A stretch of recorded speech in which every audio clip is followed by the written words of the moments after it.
Polri berhasil aktualisasikan peran pelayan rakyat. Konstitusi kita, wabil khusus pasal 30, mengatur Polri merupakan salah satu kekuatan utama sistem pertahanan rakyat semesta dengan melibatkan rakyat sebagai pendukung.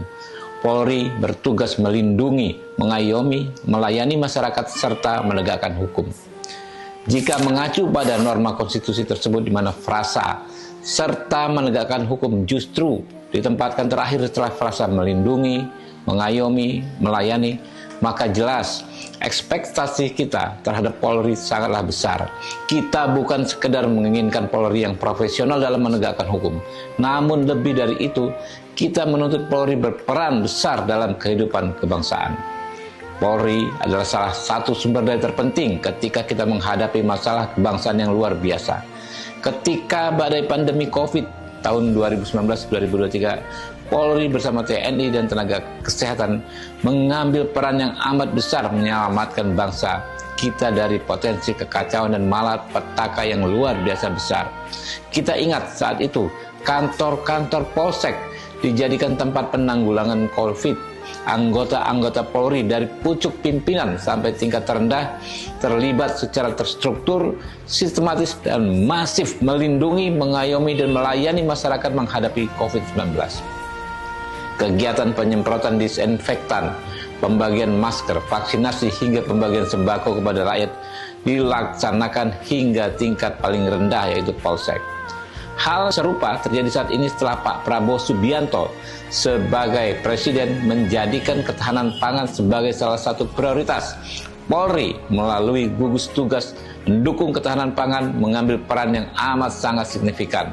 Polsek, Polres, Polda di seluruh Indonesia terlibat sebagai penggerak dan berperan sebagai perekat sumber daya nasional. Situasi saat ini Indonesia bahkan sudah diambang swasembada jagung nasional.